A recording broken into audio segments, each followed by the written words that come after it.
Today we're going to be looking at one of the first submissions to my Pokemon Theory contest. This theory involves Allister, the gym leader in Sword and Shield that specializes in ghost types. You might be shocked to find the results of this Pokemon theory, detailing and discussing how Allister may have been abused, used, and had his own childhood destroyed. So if that interests you, stay tuned. And remember to like and share. Voting on these videos will be determined by how many people enjoy them. So leaving a like means you want this video to win. If you'd like to enter my contest, you can go ahead and check out the contest video, which has the rules. But other than that, let's get into today's video. Hello and welcome back to Pokemon Theory, the show where Professor Oak really isn't a professor, and going to the gym doesn't mean pumping iron.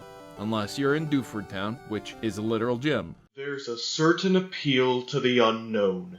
In an age of information, a sizable subset of the population, including myself, sees any kind of withholding of detail, no matter how minute it may be, as a challenge more than anything else. For as long as there have been mysteries to be solved, there were people who devoted their lives to doing just that, making sure that there were no stones left unturned. This is something that simply cannot be helped. Knowledge is inherently useful, and evolving a need to seek it out could only be beneficial to our species. And yet true mysteries have always been in short supply. The purest form of them is the murder mystery, and the last thing most anyone would want is an abundance of that. So the lovers of the medium searched for an inconsequential way to satiate themselves. The first true mystery novels popped up in the mid-1800s alongside traditional police forces, and they have stuck in the mainstream ever since. That being said, mysteries are far from universal. They require much more effort than usual on the part of the reader in order for them to be enjoyed, given the complicated stories that are weaved within them. This often led to narratives where unraveling a mystery was nothing more than a subplot. The main plot, which would pan out without too many twists or turns, would still be center stage. The promise of an enigma was only an attractive asterisk on the front cover. Or at times, a mystery wouldn't even be advertised in the slightest, but it would still be present in the plotline. That is when things began to spiral out of control, and mysteries became subtler and subtler as creators realized just how much profit could be brought in on behalf of those that sought to answer them. There would be questions, posed within the parameters of the story, that never would receive an answer. This was a marketable decision on the part of the creators responsible, as an endless stream of theories ensured that hype never did quite die down. And that is where Allister comes in. The boy was always a plethora of unsolved questions from the very first time audiences were able to catch a glimpse of him. He was bait for the ones who craved a riddle they could chew away on. Shrouded in darkness, and carrying an aura of uncertainty everywhere he ambled, this particular child was certainly odd, even in the context of the abnormal game he originated from. And now, I believe there is an answer. I am here to throw my hat into the ring, and attempt to give some kind of solace to the fellow mystery lovers out there. In doing so, I will reveal the unsettling undertones that hide within the cracks of Allister's character, and perhaps make you think a little more profoundly about the world he lives in. This boy doesn't need to talk in order to tell his tale, and in this video, I will speculate on the hidden story that lies underneath that mask.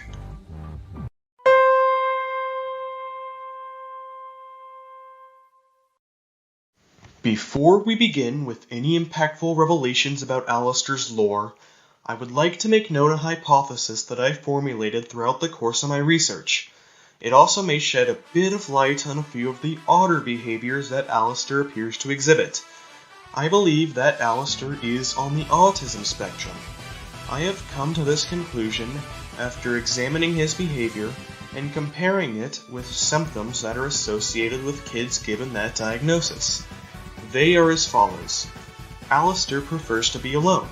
He spends all of his free time isolated in ruins or cemeteries, alone from practically everybody else. Allister has problems with pronouns. He doesn't speak using the word I when introducing himself. It's always just, Allister. Allister has fixations on certain objects and topics.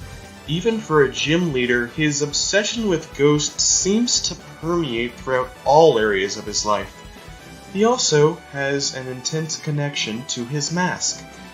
Allister has communication issues. Actually hearing him speak is rare. His tagline is even, "The Silent Boy of Mystery." He also stutters and whimpers a fair bit in his dialogue. Allister has a flat speaking voice. When he does speak, there is never very much emotion present in his words. Allister repeats words and phrases. He uses the exact same phrases to begin and end each battle, even in different scenarios. This is something that is unique to him.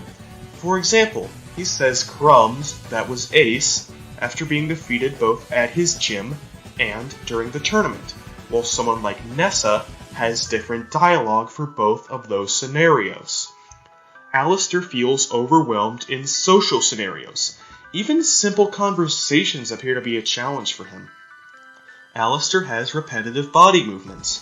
He always sways back and forth as he walks and as he battles. Allister has an aversion to changing routines. He appears to always wear his uniform even when he's alone and when he's not working at the gym. He even has over 100 copies of that mask if he ever loses it out in public. Allister has abnormal gestures. When talking, he usually has his hands or his feet positioned in some kind of strange fashion. Allister has a lack of fear, and more fear than is expected. Despite seeming completely fine around ghosts, he gets scared easily by interactions and social settings. Allister has a sensitivity to sound and touch. He appears to be startled by sudden sounds, even if they are relatively quiet. He also struggles with giving a handshake in his episode of the Pokémon Twilight Wing shorts.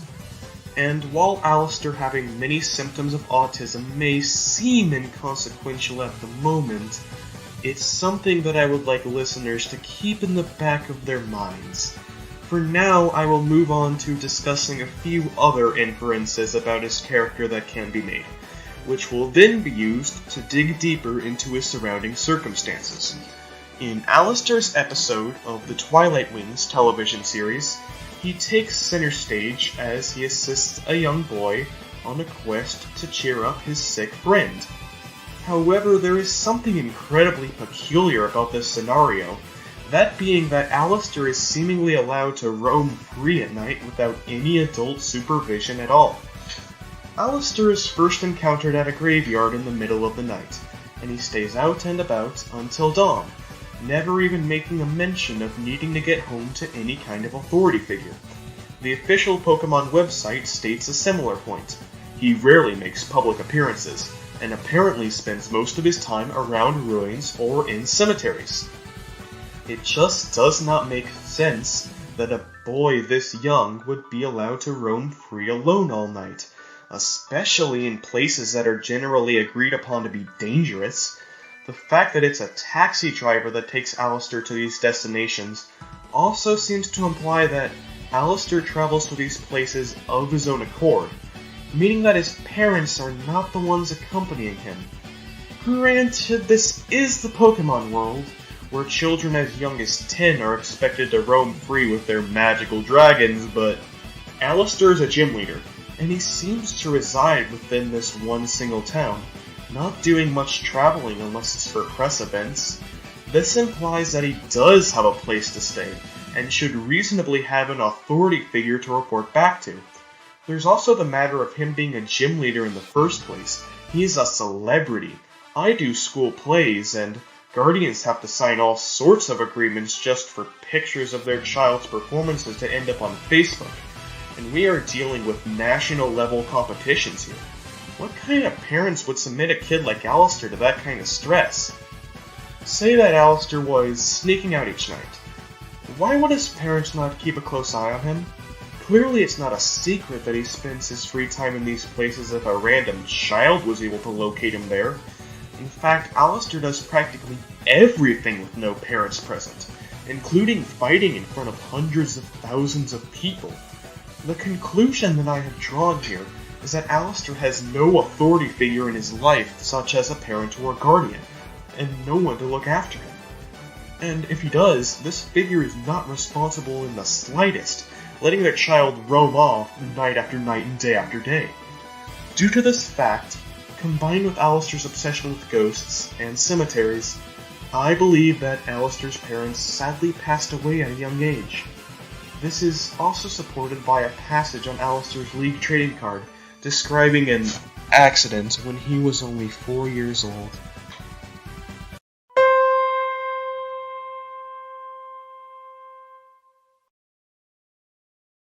There are other discrepancies with Allister's actions that warrant an explanation, the most striking of which is that Allister's rare League trading card contains a picture of his face. It is made abundantly clear, both in and out of the game's script, that Allister hates showing his face to the world. He is never seen without a mask in public, and apparently has over 100 spares in case he loses one. Even when he thinks no one else is around, he keeps the mask on. Allister didn't take that picture of him without the mask, and it is never explicitly said who did, although some claim it was the work of Ghost-type Pokémon. Yet he autographed the card, allowed it to be printed, and then willingly handed it off to one of his friends at the end of the game. If him keeping that mask on at all times is such a big deal to him, why would he do all of this? In order to answer that question, I must first dissect a certain line present on the back of Allister's League card. This line contains a contradiction, and so delving into it will help us to understand the entire story behind it. The objectionable line is as follows. He claims to have developed the ability to see deceased ghost-type Pokémon after an accident he had when he was 4 years old, but the truth is still a mystery. Immediately, the card points out that Allister's claim is not airtight, and implies that he is not telling the truth. Looking over experiences from past Pokémon games, I also believe that Allister is lying, and if not, he's deliberately misleading the general public.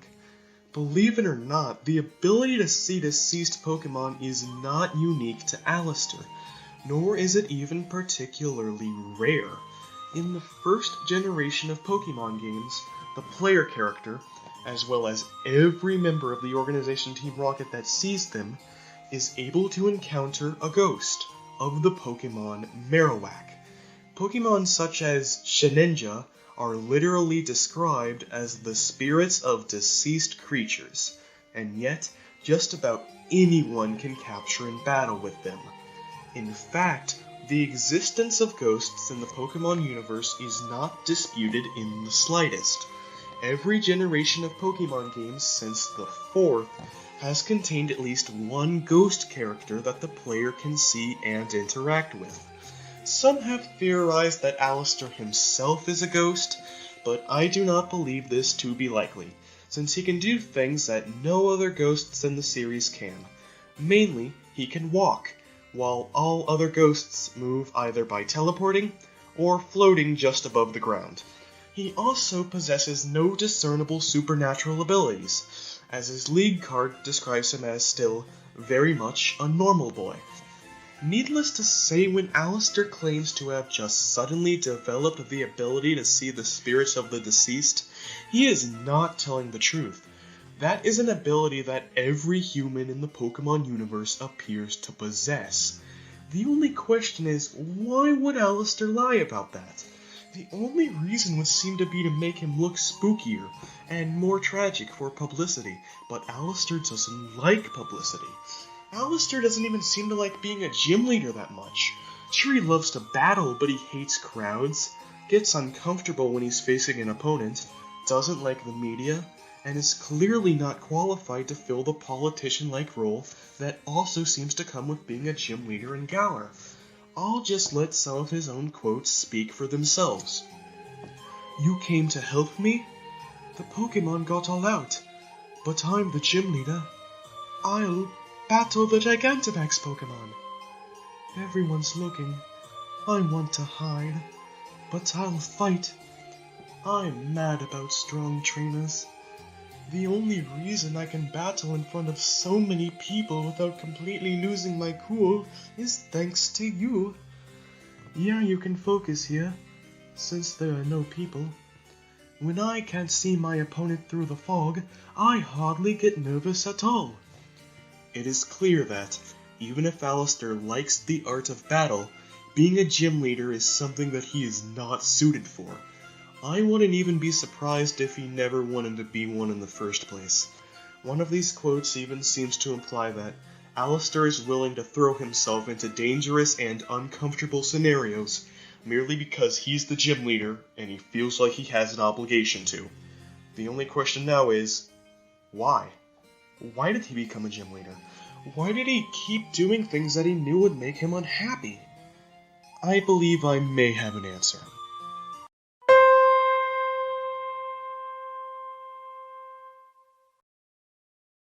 Allister getting tons of publicity for his spooky mannerisms wouldn't benefit him at all.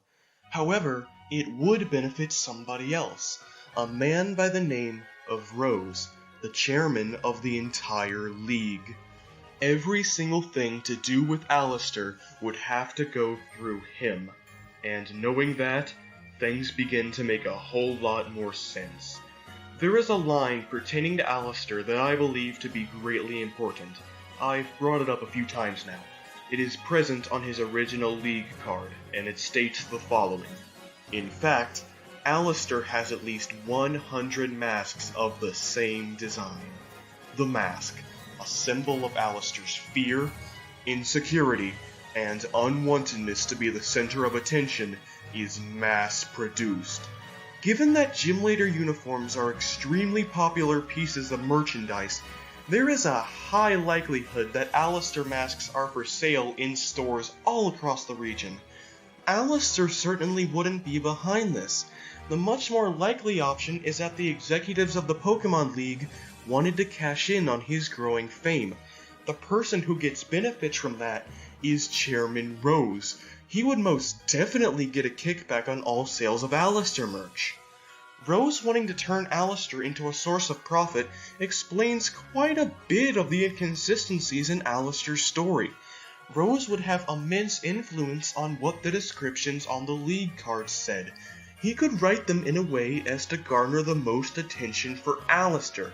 He could say things such as, Allister suddenly gained the ability to see ghosts in an accident, or that his entire past is shrouded in mystery, or that ghost-type Pokemon take phantom photos for him. In reality, it was likely just a backstage employee who would have access to Allister's dressing room. All of this was for one reason and one reason only, to generate revenue around Allister and the Pokemon League, money which eventually ended up in the pockets of Chairman Rose. During the opening, I described how people flock to mysteries, and that creators would often take advantage of that to monetize the unknown, turning it into an extremely profitable enterprise. This does not just apply to a company such as Game Freak, but also to an individual such as Chairman Rose. A question that still remains is, why did Allister go along with all of this? Why did he agree to lie and to put himself into uncomfortable scenarios, all for the benefit of someone like Chairman Rose? The answer is that he likely didn't have a choice in the matter at all. Let us shift gears and read the league card description of another prominent trainer, Bede. Bede spent some time living in an orphanage after his family ran into some trouble when he was young. He always had difficulty getting along with others and would constantly get into fights. That is, until one day, Chairman Rose visited the facility. Rose gave Bede a Pokemon, which changed Bede's life forever. He showed talent as a trainer, and threw himself into Pokemon battles, becoming stronger by the day. He has joined the Gym Challenge with an endorsement from the chairman himself, and Bede plans to prove that the chairman's faith was not misplaced. Later on in the game, after Bede commits an act of vandalism, Chairman Rose disowns the boy, and casts him out into the street, where he is later taken in by another gym leader by the name of Opal. but if you compare Bede's story to our speculated one for Allister, you see many similarities. Both are orphans, and presumably had trouble with mental illness. Bede clearly has some kind of anger issues. They both then become extremely strong and passionate trainers, proficient with a specific type, Ghost for Allister, and Fairy for Bede. They then become prevalent within the Pokémon League. This could also explain why both Bede and Allister carry a Pokémon with the capability to Gigantamax. This is an extremely powerful ability that only specific and rare Pokémon are able to do. These Gigantamax Pokémon were the Pokémon that Chairman Rose gave to each of them.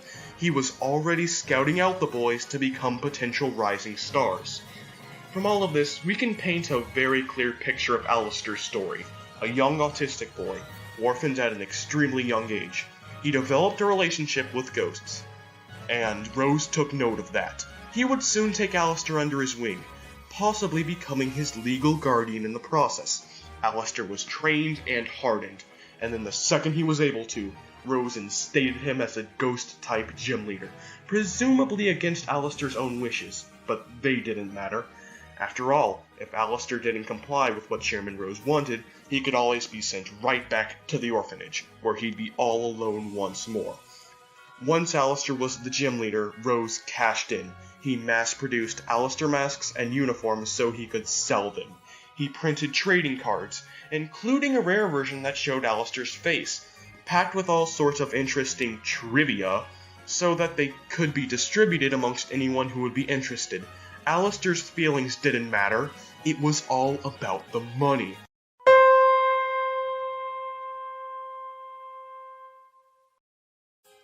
Perhaps Chairman Rose had good intentions at first.